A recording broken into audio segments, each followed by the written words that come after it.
Application of regular Markov chain in economics. Economics में regular Markov chain की application देखते हैं। क्वेश्चन है, consumer in a certain area can choose between 3 package delivery services. एक certain area में मौजूद जो कंज्यूमर्स हैं उनके पास 3 पैकेज डिलीवरी सर्विसेज के हैं, तो वो उनमें से कोई भी एक चूज कर सकते हैं।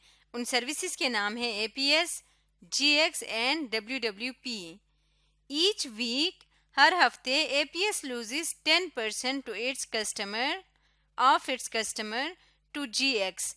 हर हफ्ते एपीएस अपना 10% कस्टमर लूज कर देता है जीएक्स को, एंड 20% टू डब्ल्यूडब्ल्यूपी और 20% डब्ल्यूडब्ल्यूपी को। GX loses 15% of its customer to APS, जबकि जीएक्स से 15% एपीएस की तरफ जाते हैं, एंड 10% टू डब्ल्यूडब्ल्यूपी और 10% डब्ल्यूडब्ल्यूपी को जाता है।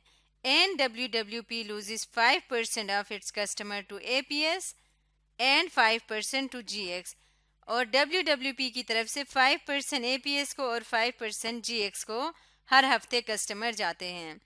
Assuming that these percentages remain valid over a long period of time, हमने assume करना है कि ये जो फ्रीक्वेंसी है, ये परसेंटेज है, वो लॉन्ग पीरियड ऑफ टाइम के लिए यही रहेगा। What is each company's expected market share in the long run? तो लॉन्ग रन में आगे जाके हर कंपनी का एक्सपेक्टेड मार्केट शेयर क्या होगा। सबसे पहले हम क्या करेंगे, हम सबसे पहले इसके ट्रांजिशन मैट्रिक्स बनाएंगे।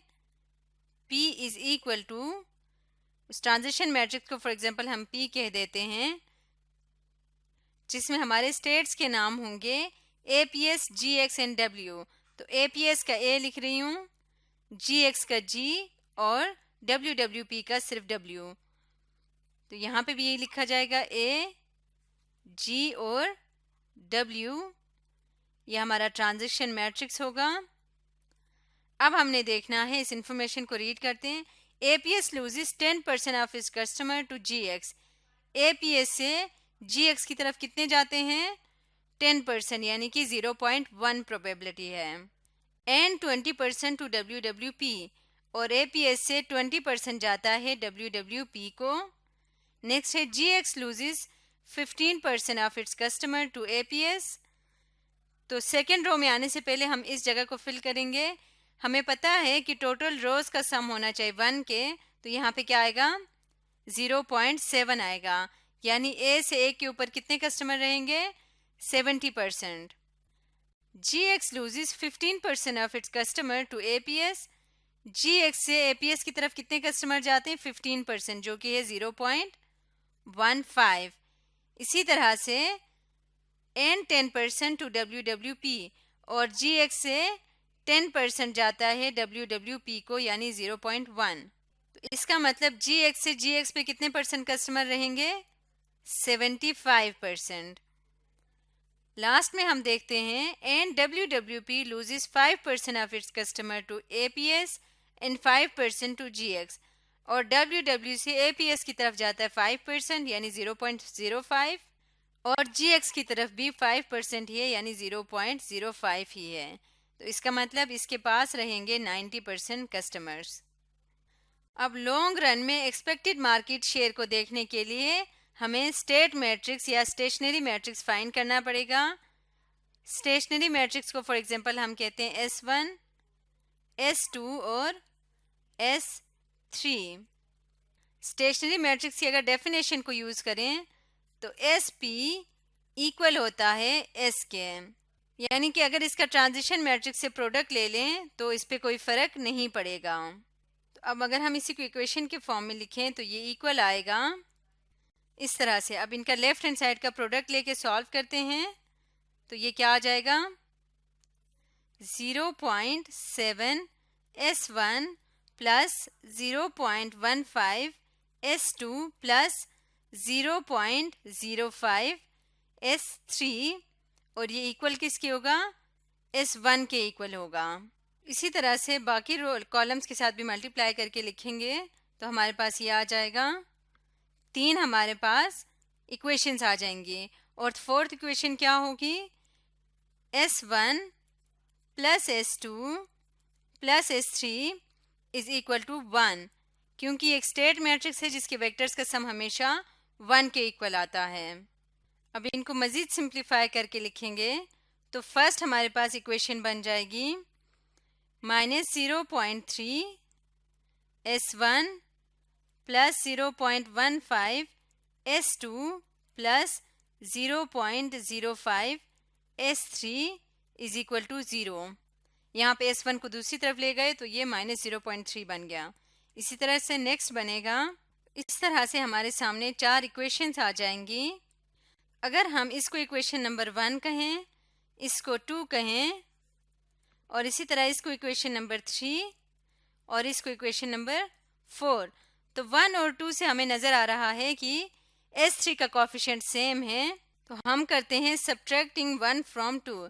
इक्वेशन नंबर 1 को हम इक्वेशन नंबर 2 से सब्ट्रैक्ट करते हैं तो ये आ जाएगा 0.4 S1 minus 0.4 S2 is equal to 0।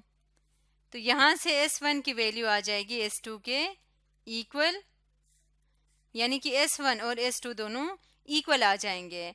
अब हम इक्वेशन नंबर 4 में S1 की वैल्यू पुट करते हैं। यहाँ पे लिखते हैं पुट वैल्यू ऑफ S1 इन 4 में पुट करेंगे S1 की वैल्यू, तो ये क्या बन जाएगा 2S2 plus S3 is equal to 1। यहाँ से अगर हम S3 को भी S2 के टर्म्स में लिखना चाहें तो S3 इक्वल आएगा 1 माइनस 2 S2। तो अब हम इन सारी वैल्यूज़ को S3 और S1 दोनों की वैल्यूज़ को हम पुट कर देते हैं इक्वेशन नंबर 3 में, जो कि है ये वाली। तो इक्वेशन 2 को यहाँ से कॉपी कर लेंगे और यहाँ पे रीराइट कर लेते हैं। इसमें अब हमने पुट करना है 0.2, S1 की जगह पे वैल्यू आ जाएगी S2, क्योंकि S1 इक्वल आया था S2 के, प्लस 0.1 S2 माइनस 0.1 S3 की वैल्यू होगी 1 minus 2 S2 is equal to 0। इसको सिंप्लीफाई करते हैं, ये आ जाएगा 0.2 S2 plus 0.1 S2 minus 0.1 plus 0.2 S2 is equal to 0। तो ये आ जाएगा 0.5 S2 इज इक्वल टू 0.1। तो यहाँ से S2 की वैल्यू निकालें तो ये इक्वल आएगा 1/5 के, जो कि इक्वल है 0.2 के। और अगर हम इसको परसेंटेज के फॉर्म में लिखना चाहें तो ये बन जाएगा 20%। अब इसको हम इसमें पुट करेंगे तो S3 की वैल्यू आ जाएगा S3 is equal to 1 minus 2 into S2 की वैल्यू है 0.2, तो ये बन जाएगा 1 minus 0.4 which is equal to 0.6 या फिर 60%। लास्ट में S1 फाइंड करना है। अब जैसे कि हम जानते हैं S1 is equal to S2, इसका मतलब क्या हुआ कि S1 क्या है, S1 इक्वल है 0.2 या 20% के, 0.2 विच इज इक्वल टू 20%। अब इसको स्टेशनरी वेक्टर के फॉर्म में लिखें तो ये आ जाएगा S1 है 0.2, S2 क्या है 0.2, इसी तरह S3 है 0.6। हमने हर कंपनी की मार्केट शेयर फाइंड करनी थी लॉन्ग रन में, expected market share in the long run. और S1 किसको शो कर रहा है, S1 है कंपनी A, S2 है कंपनी G और S3 है कंपनी W। तो हम इसको वर्ड्स में लिख लेते हैं। ये शो कर रहा है A को, ये G को और ये W को। हम लिखेंगे in the long run company A, B and C, sorry A, B and C नहीं, A, G एंड W होना था।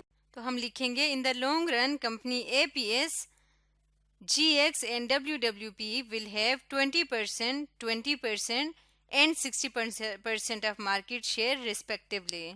इस तरह से हम इनिशियल कंडीशन की हेल्प से लॉन्ग रन कंडीशन को प्रिडिक्ट कर सकते हैं। आज की वीडियो में हमने application of regular Markov chain in economics देखा।